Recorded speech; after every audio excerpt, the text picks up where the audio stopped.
Hello, this is the CMU Gen Cyber team, and I'm really excited to bring you our first workshop of 2024. As you can see in the slides, it is cybersecurity in classrooms, and the reason we're starting with this is because a lot of teachers, school principals, school district officials, and policymakers seem to ask us about how practical it is to integrate cybersecurity in the existing K-12 curriculum. So this workshop aims to show you that it is possible and that it can be done in various subjects, in subjects you might have not even thought about, such as art, economics, and psychology. So I hope you're as excited as I am, and let's get started. So before we begin, I want to give a brief overview of Carnegie Mellon University and our NSA Gen Cyber program. So the Carnegie Mellon University's NSA Gen Cyber program is run by the Scilab Security and Privacy Institute. And in our curriculum, we use a lot of materials from picoCTF, which is also run by Scilab. It is the largest cybersecurity competition and learning platform for K-12 students. And our goal is to educate K-12 teachers and help bring cybersecurity into classrooms. This is year 2 into the program for CMU, and we're excited to continue this series. So to give an overview of 2024 CMU Gen Cyber's schedule, in January to May 2024, we'll have asynchronous workshops such as this, which will be recorded and shared with you on YouTube. And we will feature technical workshops such as Foundation for Cybersecurity, Computer Forensics, Binary Exploitation, Web Exploitation, Cryptography, and Cyber Law and Ethics. We will also have career sessions such as universities and scholarships for cybersecurity, as well as a career panel on interviewing people in industry and academia. In June 2024, we will have our in-person workshops from June 24th to June 28th, and this will be on campus at Carnegie Mellon Universities and will include cybersecurity challenges, curriculum development, and hands-on experience. So the agenda for today, I divided the video into 2 parts. So the first part of the video will deal with how to incorporate cybersecurity in computer science classrooms. I feel that this is the most obvious connection that people think about when it comes to cybersecurity. And then the second part of the video will deal with cybersecurity and how it could be incorporated into other subjects such as math, statistics, government, economics, arts, and psychology. So before I dive in, here are some terminologies that you might hear. For example, CTF stands for Capture the Flag, and these are challenges or competitions that measure various domains of cybersecurity. picoCTF, for example, uses CTF in the name, and the flag in the term capture the flag refers to like a solution. We'll also be talking often about the CIA triad, and CIA stands for confidentiality, integrity, and availability. So confidentiality basically ensures that a data is kept private or secret when it needs to be. For example, my social security number should be confidential, right? Integrity makes sure that a data is trustworthy and untampered with. For example, I don't want someone tampering with the balance of my bank account. So making sure that the data is trustworthy and untampered. Availability is something is a property that makes sure that the data is available to authorized users when needed. For example, if you're trying to buy something on Amazon or other marketplaces, you want the website to be up and running. If the website is down and unavailable to users, that's not great. So you'll learn more about these CIA triad, these security properties in the upcoming Laying a Foundation for Cybersecurity workshop, but I just wanted you to be aware when we use these terms in this workshop as well. So to begin with, cybersecurity and how it can be integrated into computer science curriculum. So I looked at the AP Computer Science curriculum and made some examples of assignments that you can give to student and some concepts that you can talk about. But I made the examples in Python. This can easily be converted into Java or whatever other programming languages that you use in your classrooms. If you want to use these assignments, feel free to reach out. Our team is more than happy to work with you and help you tweak it according to your programming language needs and so on. So for the AP Computer Science A curriculum, Unit 1 deals with primitive types, and I will talk about how you can explain Caesar cipher and include cryptography when talking about primitive types and mathematical operations in computer science. AP Computer Science A, Unit 3 deals with Boolean expressions and if statements, and I'll show you how access control could be an interesting and practical assignment for students to work on that utilizes these concepts. AP Computer Science A also has Unit 4 regarding iteration, and this is a really useful concept for a brute force attack. So we'll show you how you could give an assignment that utilizes the brute force attack on passwords and so on. And AP Computer Science Principles also has the big idea of computer systems and networks. So I'll briefly mention HTTPS and HTTP and network attacks and how you could tie this into your lesson plan as well. So first of all, Caesar cipher. What is Caesar cipher? Before we begin, I think we need to first talk about cryptography, which is a field that typically uses mathematical techniques to transform data. So we do this to prevent the data from being read or tampered with by unauthorized parties. So if applied properly, it can be really useful for keeping data confidential and for ensuring integrity. Remember the CIA triad? Yeah. So this is where it comes into play. But Caesar cipher is a substitution cipher used by Julius Caesar back in the days, as you can probably tell from the name. It is one of the most basic ciphers that you'll learn about. It is also insecure, but then it is a good cipher to first teach to students to think about, oh, even cryptography, you need to think about having good cryptography, not just any cryptography. But basically what Caesar cipher is to encode the sender would shift letters into plain text by a certain amount, and to decode, the receiver would reverse this shift. As I mentioned, it is insecure. It can be broken by a frequency analysis since different letters have different frequencies and how often they appear in the English alphabet or so on. So let's see this in practice. So if you look, each letter in the alphabet is mapped to like the index. So we'll start from A equals 0, B equals 1, all the way up to Z equals 25. And then let's give it a left shift of 3. So what this means is that H would left shift 3 be E, 1, 2, 3. And then E left shift 3 would be B, 1, 2, 3, and so on. So H maps to 7, E maps to 4, L maps to 11, O maps to 14. So the ciphertext of this would be E, which stands for 4, B, I, L. There is a problem on picoCTF that utilize the Caesar cipher and this modulus arithmetic shift concept. So I recommend that you check it out if you want to try it out in practice.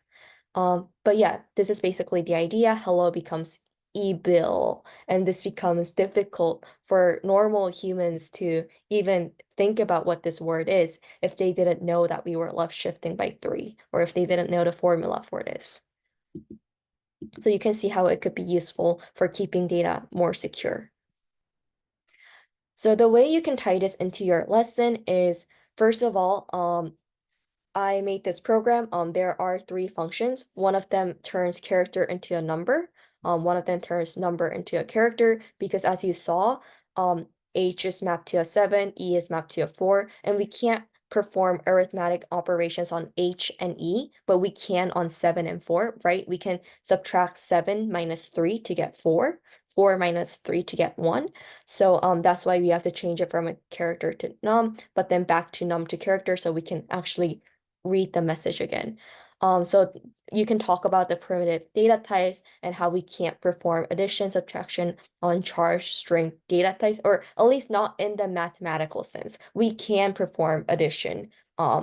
We can add things to a string, but then if we want to perform arithmetic operations, we should convert it to an integer data type. So this is one way you can talk about the primitive types. Another thing you can do is talking about the mathematical operations and the order of operations, because as you can see, this is like the basic formula for Caesar cipher, but then you have to add the shift amount, and you have to also mod it by 26, since 26 letters in the alphabet. So if you ever go up or down, you have to wrap back to get it within the 0 to 25 range that we talked about. So yeah, so you can talk about the mathematical operations and the order operations, see how we use the parentheses so that we could increment the number by the shift first and then mod it.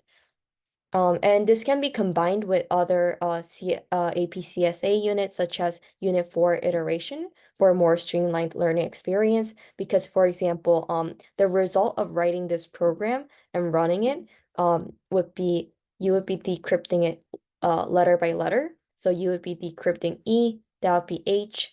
You would be decrypting B, that would be E.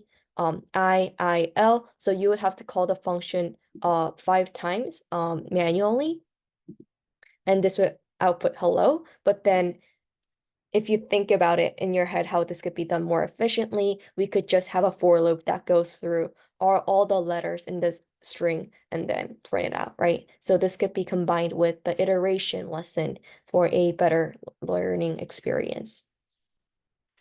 So the second thing I want to touch upon is access control. So access control is used to determine who is allowed to access certain data, apps, and resources. And when applied properly, this can be useful for keeping things confidential and also for integrity. In fact, access control, it sounds fancy, but we actually see this in our day-to-day lives. For example, should students be allowed to unlock the principal's office? The answer is probably no. Should students be allowed to log into a teacher's laptop? Again, the answer is probably no, because they should not have the access to these data and resources, right? Should students be allowed to see the exam? Probably not before the exam date, right? So this access control thinks about the time as well. But they should get read access on the exam day. But not write, as in they can't rewrite the exam. They should be able to write the answers, their answers to the exam, but they shouldn't be able to overwrite your answers or the questions of the exam, right? So you can think about access control in different aspects. So access control is typically applied to files, Unix files, files on the computer system, and they're primarily divided into read access. Can people read this file? Write access, can people write to this file? And execute access, can people actually execute this file? So these are the 3 access controls that we'll be dealing with. So if you go to the unit 3, the Boolean and if statements unit, we can use Booleans to represent the read, write, and execute permissions, and if statements to check whether they have access or not. And I think this is if you see from the class, I think this is also a good lesson to combine with the APCSA units. For example, Unit 2 deals with using objects, and Unit 5 deals with writing classes. And I think this leads to a more streamlined learning experience. The assignment that I made this on my own, uses classes, so I think, and objects. So I think this would be interesting to teach to students. So I defined a person, and you would have stuff like their name, for example, right? But you will also have properties such as, do they like read access, write access, and execute access, so RWX, and then there would be a function that checks the access and print out whether they have read, write, and execute access. So for example, John, he only has read access, he doesn't have write and execute. So if we check his access, it would print out John has read access. Lisa, she has all three access. So if we check her access, it will read Lisa has read access, Lisa has write access, Lisa has execute access. This is a really simple exercise, but then you could tweak it so that you could even create files, and based on these accesses, John, Lisa would be able to perform certain operations on these files. So you could make this a more complicated and a bigger assignment for sure. And then the third thing that I felt like is pretty interesting and easy to incorporate into your classrooms are the brute force attack. So what a brute force attack is, maybe you can guess from the name brute force, but an attacker submits many passwords with the hope of eventually guessing correctly. So they don't know what the password is, but basically if you try all the different options, probably there will be one that is the password. So it is not the most efficient type of attack, but it is doable if the attacker has enough resources, such as computational power, if they have enough time, if they have enough money, this is doable. And also if people have poor passwords. For example, I'm sure you've heard, don't reuse your passwords, but if it's been already leaked, or if it is a common password, such as password, brute force attack is easier to accomplish because they would sometimes go through the database of leaked passwords or common passwords before forcing all the other options. Password crackers make this even easier. For example, there is a program called John the Ripper that helps you carry out a brute force attack. And as you can imagine, this is an attack against confidentiality because passwords are something that should be kept confidential, should be kept secret. So this attacks the confidentiality of the data. So I described this in a really simple way, but actual passwords are more complicated because passwords are usually not stored in clear text, but in a hashed format. So you won't be able to actually recognize your clear text password. So even if you have password, this could look like 0BAEF102. So it would be stored in a hashed format. So usually. So actual passwords are a bit more complicated. And for further protection, there are websites and ways of storing passwords by going through operations like salting and peppering, just like you put more spices. This spices up the passwords and make it harder for attackers to guess. This will be discussed more in future workshops, but we'll just start with the assumption that the passwords are stored in clear text. Just so it is easier to demonstrate. So in Unit 4, there is a section on iteration, and how I made this exercise is that I made a file with a password in it, and the assumption is that students do not know the content of this file. They can't open it. They only know that a password is 5 characters long, so that they're able to quickly brute force the password. And they're gonna try to find a password through brute force, as I mentioned. So as you see, we would first go through all the letters in the password, and in each letter, we would need to go through all the lowercase letters. I guess the assumption also is that the passwords are in lowercase, but you could always change this assumption and have students use other string library functions such as string.lower to turn everything into lowercase. But anyways, for now, we're assuming that the password is lowercase, so students would loop through all the 5 letters of the password, and in each one, they have the options A to Z. So this would be a nested loop that you could teach students about. And again, we see the concept of the if statement. If it matches what is in the password file, we would add it to the brute force password that they found. So yeah, so this could be combined with other APCSA units such as Array for a more streamlined learning experience. Right now, we're storing the new password in a string, but this could be stored in an array as well. Instead of appending things to a string, we could append it to an array. And in the password.txt file, I stored the password as Scilab. So upon the successful completion, right, like completion of this program, it would output the password is Scilab. So you could have a simple brute force attack assignment, and a pretty fun one as well, because it makes students think about why should I create secure passwords on the internet, and also how easy it could be to attack something like this. And last but not least, this is more conceptual, but when talking about computer networks, you should definitely talk about HTTP versus the HTTPS. I know that the AP curriculum deals with how packets are sent over the network, but I think it is also important to mention that these packets can be captured by an attacker.